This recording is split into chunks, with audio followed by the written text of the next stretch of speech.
264 পৃষ্ঠার অঙ্কগুলোর সমাধান নিয়ে আলোচনা করছি।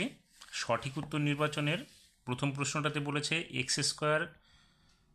এক্স শতাংশ বার্ষিক সরল সুদের হারে কোনো মূলধনের এক্স বছরের সুদ এক্স টাকা হলে মূলধনের পরিমাণ কত।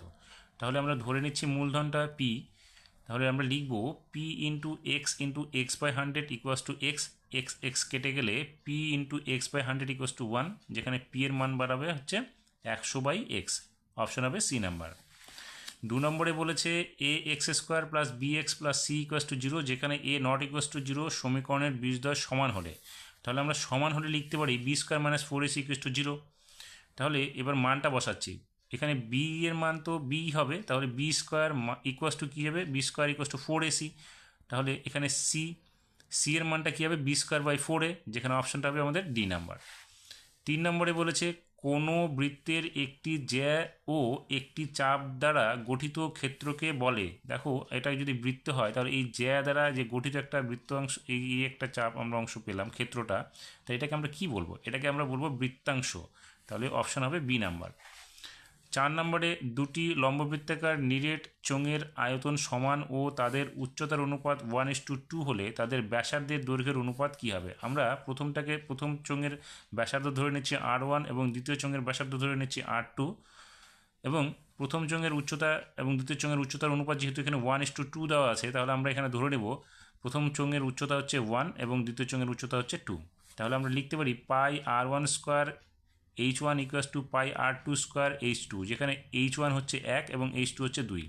তাহলে পাই বোথ সাইড থেকে সরে গেলে R1 square into 1 equals to R2 square into 2 হবে, যেখানে R1 square by R2 square equals to কী হবে 2/1, বা R1 বাই R2-র মান কী হবে √2/1 হয়ে যাবে।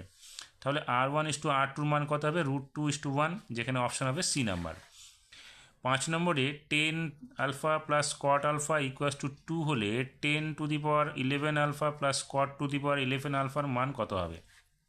তাহলে আমরা এই প্রথমটুকু অংশ থেকে নিয়ে নেব কি, 10 আলফা প্লাস এখানে কট আলফার পরিবর্তে লিখব 1/10 আলফা ইকুয়াস টু 2। এবার এটাকে লসাগু করলে কী হবে 10 square alpha plus 1/10 alpha equals to 2 হয়ে যাবে, যেখানে 10 square alpha plus 1 equals to 2 10 alpha হয়ে যাবে। এটা গুণ করে দিলাম।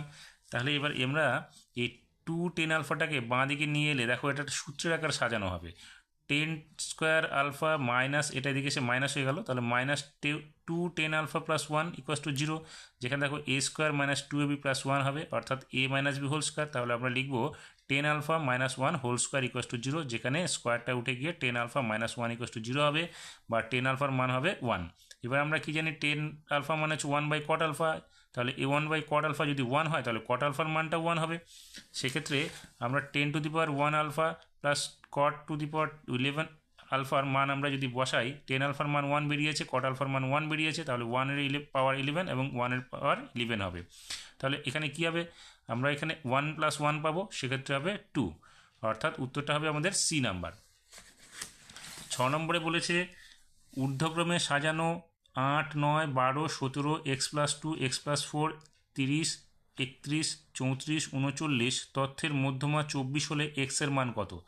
তাহলে এখানে আমরা দেখো সংখ্যা কটা আছে 1 2 3 4 5 6 7 8 9 10টা, অর্থাৎ আমরা চারটে চারটে করে বোথ সাইড থেকে ডান দিক বাঁ দিক থেকে বাদ দিলে মাঝের যে দুটো সংখ্যা থাকবে তার গড়টাই হবে মধ্যমা, অর্থাৎ আমরা লিখতে পারি x+2 + x+4/2 = 24।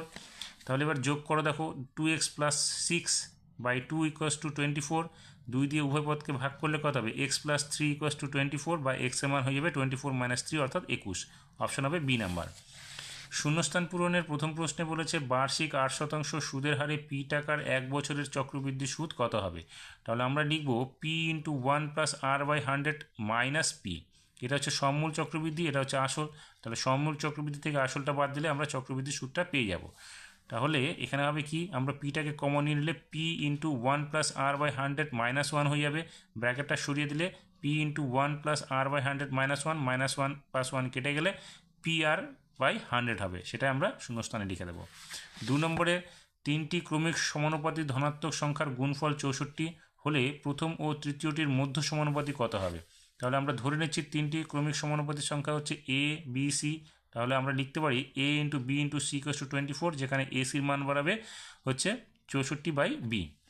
এবার যেহেতু এটা ক্রমিক সমানুপাতি, তিনটি সংখ্যা আমরা লিখতে পারি a বাই বি সমান চিহ্ন b বাই সি, বা B square equals to AC.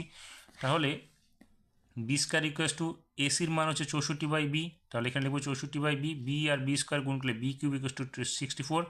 এবার বি এর মান কী হবে, √64, বা বি ইকুয়াস টু কত হবে, এখানে যেহেতু কিউব ছিল তাহলে এটা হবে 4। তাহলে আমরা দেখতে পাচ্ছি মধ্য সমানুপাতটা কী হচ্ছে আমাদের 4। 3 নম্বরে বলেছে একটি ত্রিভুজের বিপরীত কোণদ্বয় পরস্পর সম্পূরক হলে চতুর্ভুজের শীর্ষবিন্দুগুলি কী হবে। দেখো এটা বৃত্তস্থ চতুর্ভুজ, এর যে বিপরীত কোণগুলো এটা কি 180 ডিগ্রি হবে। সম্পূরক মানে হচ্ছে দুটো সমষ্টি 180 ডিগ্রি, তাহলে এটারও 180 ডিগ্রি, অর্থাৎ এক্ষেত্রে হবে কি এরা সমবৃত্তস্থ হয়ে যাবে। তাহলে এই বিন্দুগুলো বা শীর্ষবিন্দুগুলো এ বি সি ডি, এই যে শীর্ষবিন্দুগুলো এগুলো হবে সব সমবৃত্তস্থ, মানে একটা বৃত্তের মধ্যেই থাকবে, বৃত্তচাপের উপর অবস্থিত হবে। 4 নম্বরে বলেছে একটি লম্ববৃত্তাকার শঙ্কুর আয়তন ভি ঘন একক এবং ভূমিতলের ক্ষেত্রফল এ বর্গ একক হলে উচ্চতা কত হবে। আমরা লিখতে পারি এখান থেকে V equals to 1/3 pi R square H, যেখানে আর হচ্ছে আমাদের কি ব্যাসার্ধ এবং এইচ হচ্ছে উচ্চতা এবং এ হচ্ছে ক্ষেত্রফল, তাহলে এ হবে সমান চিহ্ন আমরা লিখব পাই আর স্কোয়ার। এখন আমরা এই V equals to 1/3 pi R square এইচের জায়গায় মানটাকে আমরা চেঞ্জ করবো এর, এখানে পাই আর স্কোয়ারের মানটা, তাহলে V equals to 1/3 into pi r স্কোয়ারের পরিবর্তে এ লিখবো ইন্টু এইচ। এবার আমরা কি পাচ্ছি, এখান থেকে আমরা পাবো হচ্ছে এইচ এর মানটা হবে 3v/a হয়ে যাবে, এটাই লিখবো আমরা শূন্যস্থানে। 5 নম্বরে বলেছে 3π/8 পরিমাপের কোণটির সম্পূরক কোণের বৃত্তীয় মান কী হবে।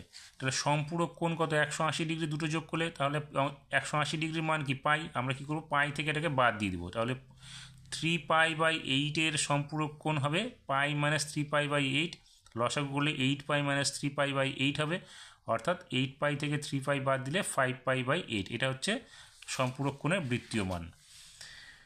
6 নম্বরে x1 x2 x3 up to x9 এর গড় যদি x বার হয় তাহলে কে x1 কে টু কে x2 কে x3 থেকে কে xn এর গড় কত হবে। দেখো এখানে যেহেতু x বার ছিল প্রত্যেকটার সঙ্গে কে গুণ করা হয়েছে, তার মানে এখানেও হবে আমাদের কে ইন্টু এক্স বার।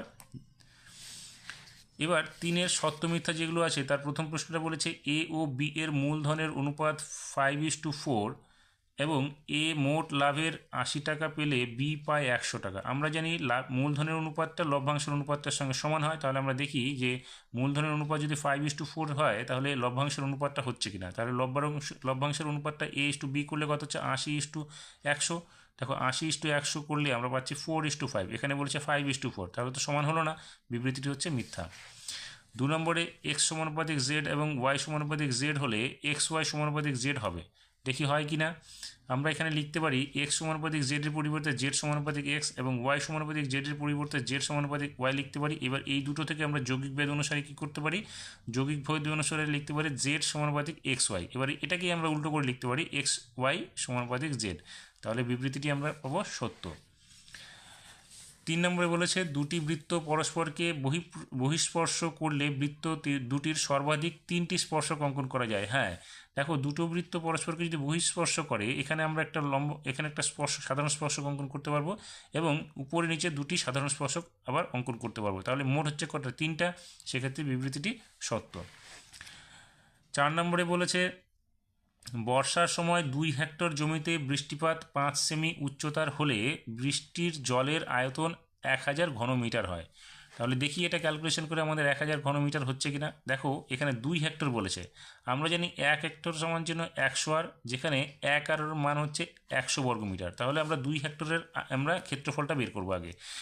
তাহলে 2 হেক্টর জমির ক্ষেত্রফল কী হবে, 1 হেক্টর মানে হচ্ছে 100 আর, তাহলে 2 হেক্টর মানে হচ্ছে 200, আর এখানে 1 আর মানে হচ্ছে 100 বর্গমিটার, তাহলে আমরা 200কে 100 দিয়ে গুণ করে দেবো, সেক্ষেত্রে হবে 20,000 বর্গমিটার। এবার এটা হচ্ছে তার কি ক্ষেত্রফলটা, নিচের ভূমির ক্ষেত্রফলটা। এবার আমাদের আয়তনটা বের করতে গেলে তাকে ক্ষেত্রফল ইন্টু উচ্চতা হবে, তাহলে আমরা কি করব, জলের আয়তন হচ্ছে ক্ষেত্রফল ইন্টু উচ্চতা, সেখানে ক্ষেত্রফলের মান হচ্ছে 20,000 বর্গমিটার, তাহলে 20,000 ইন্টু উচ্চতা। দেখো এখানে কি বলছে 5 সেন্টিমিটার, সেন্টিমিটারকে আমরা ডেসিমিটারে নিয়ে আসবো, তাহলে এখানে ঘন মিটার হয়ে যাবে। এখানে এটা সেন্টিমিটারকে মিটারে নিয়ে আসবো, তাহলে মিটারে নিয়ে আসলে দেখো 5 সেন্টিমিটার মানে 400 দিয়ে ডিভাইডেড করলে 0.05 হয়ে যাবে, সেক্ষেত্রে আমাদের কী হবে, আমাদের এটা ঘনমিটার হয়ে যাবে। তাহলে 20,000 ইন্টু 0.05 ঘনমিটার, যেখানে গুণ করলে আমরা পেয়ে যাবো হচ্ছে 1000 ঘনমিটার হ্যাঁ ঘনমিটার, সেক্ষেত্রে 1000 হচ্ছে আমাদের, দেখো উত্তরের সঙ্গে মিলে গেল, সেক্ষেত্রে বিবৃতিটি আমাদের সত্য। আর এখানে 5 আর 6 এই দুটো কোশ্চেন ইনকমপ্লিট আছে, সেই জন্য এটা সমাধান করে দেখাতে পারলাম না, থাকলে অবশ্যই করে দেখাতাম। যদি তোমাদের কাছে কোশ্চেন দুটো থাকে আমাকে কমেন্টস করে জানাবে, আমি সমাধান করে দেখাবো তোমাদের।